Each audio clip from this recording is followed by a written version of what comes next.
पण काय झालंय काय? तू चिडली काय? चिडली काय? त्या चंदनने माझ्या बहिणीला फसवलं, लग्न फसवून केलंय आणि तुम्ही त्याला इथे ठेवून घेतलात. अगं आम्हाला बाई आजीने सांगितलं. तिला सांगायचं नाही ठेवता येणार. अरे चंदनने तिला फसवलंय आणि त्याला इथे ठेवून घेताना तुम्ही मला एक फोन नाही केलात. अगं शिवा तू शांत हो. आधी नाही आमचं शांत ऐकून घे. होणार? कुठे आहे तो? हा कुठे आहे तो? शिवा तो काम शोधायला गेला. त्याचं सगळं सामान बाहेर काढून टाकायचा. तो इथे थांबला नाही पाहिजे. मी आधीच सांगते त्याला हकलून दे. तो तोंडासमोर आला ना माझ्या, तो थोबाड फोडून द्यायचं. हे बघ शिवा, तुला जसा राग आला होता तसा आम्हालाही आला होता. मग त्याला इथे का ठेवून घेतलं तुम्ही? अगं त्याचा मॅटर जरा वेगळा आहे. कसला मॅटर? तुम्हाला फसवत असेल तो. हे बघ शिवा, ज्या प्रकारे तो वागलाय ना त्यावरून असं वाटूच शकतं. म्हणजे आम्हाला पण सेम वाटत होतं, पण तसं नाही यार चंदन. मला फक्त 2 मिनिट दे, आम्ही सांगतो तुला. बोल. हे बघ, आम्हाला बाई आजीने ठेवायला सांगितलं हे खरं आहे. आणि तुला दिव्याताई माहिती आहे ना कशी आहे ती.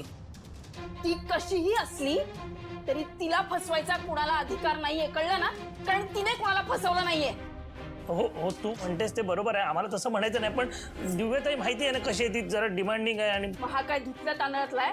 अगं शिवा मान्य आहे तो चुकलाय, पण अगं चंदन खूप चांगला आहे ग. तो 2 आठवडे इथे राहतोय. आम्ही खूप चांगलं ओळखायला लागलो त्याला. तो खरंच खूप चांगला आहे. तू ऐकून घे प्लीज. कसला चांगला आहे तो? तुम्हीच असं बोललात तर कसं व्हायचं?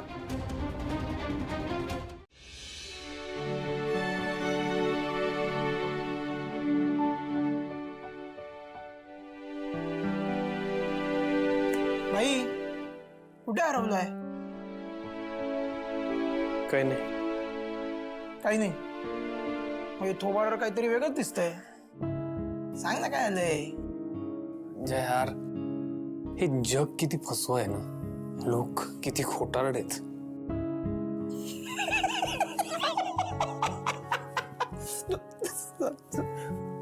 तुझा इतक्या दिवसांनी हा साक्षात्कार झाला. वा वा, अभिनंदन. मस्ती करायच्या मूड मध्ये नाहीये मी. मस्ती नाही करत. मला सांग डिटेल मध्ये काय झालं. उगाच मला असं फिरवून बोलू नको. काय झालंय? याला शिवाबद्दल मी काही सांगू शकत नाही. हो, सांगणार आहात का की जाऊ? बघ ना, माणसं एक काहीतरी बोलतात आणि दुसरंच काहीतरी करतात. हे बघ आशू, तू उगाच कसला तरी वेगळाच लोड घेतोय. तुला एक गंमत सांगतो, ऐक. फिल्टर हे फक्त सोशल मीडियावर नसतात, तर माणसांच्या आयुष्यातही असतात. माणसं बऱ्याचदा माणसानुसार चेहरे बदलतात. त्यामुळे सवय लावून घ्यायची, याचा लोड नाही घ्यायचा. पण याचा अर्थ मग कोणी येईल आणि आपल्याला चुना लावून जाईल ना. लोकांवर विश्वास कसा ठेवायचा? ए भाई, माणसं आधी की ओळखता यायला हवं. तर उदाहरण, सॉरी पण देऊ एक उदाहरण. दे की. सॉरी कशाला म्हणतोस?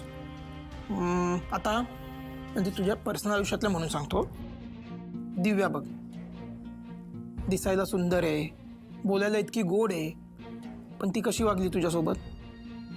आणि या उलट शिवाला जेव्हा आपण पहिल्यांदा बघितलं, ती आपल्याला कसं वाटलेलं की भाई कोण आहे, इतकी रावडी राहायला, पण मनाने चांगली आहे की नाही.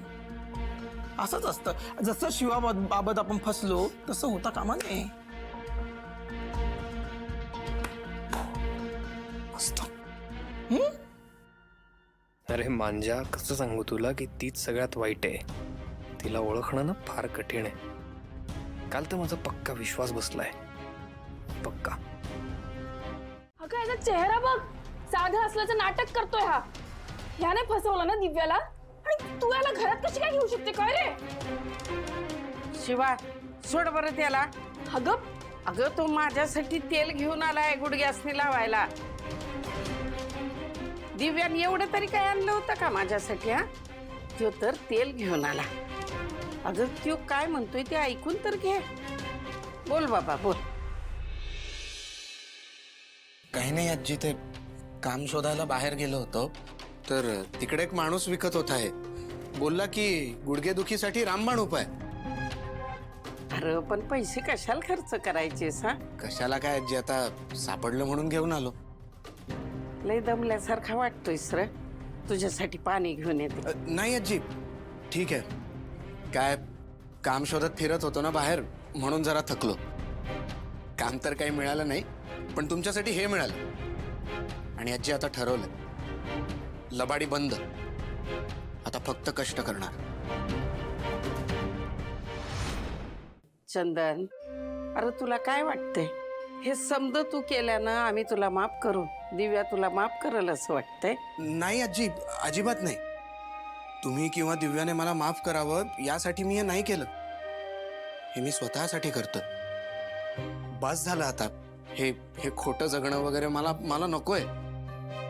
आणि आजी, तुम्ही अगोदरचं सगळं विसरावं असंही मी म्हणत नाहीये. मला फक्त स्वतःच सुधारणा आणायची.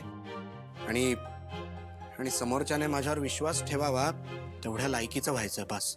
तुझ्यावर का विश्वास ठेवायचा आम्ही? तू किती चुकलायस, किती खोटं बोललायस तुला माहिती आहे ना? बरोबर आहे शिवा. नाही, खरंच नको ठेव विश्वास.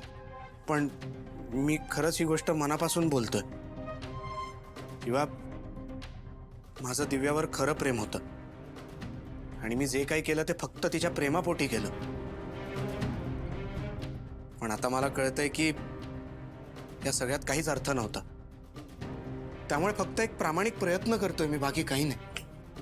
आणि तू पलटलास तर? नाही शिवा, बाकी काही झालं तरी हे कधीच होणार नाही. कारण खोटं जगून बघितलंय मी. ते जग बाहेरून कितीही चकचकीत दिसत असलं तरी शेवटी खोटच आहे. त्यामुळे कुठेही राहीन, कसाही राहीन, पण खरा राहीन. आजी, हा किती नाटकं करतोय अगं तू. शिवा, हे ना दिव्यान तुझ्या डोसक्यात भरवलं ना काय काय काय काय, म्हणून तू असं बरं रागानं बोलतीस त्याच्याशी.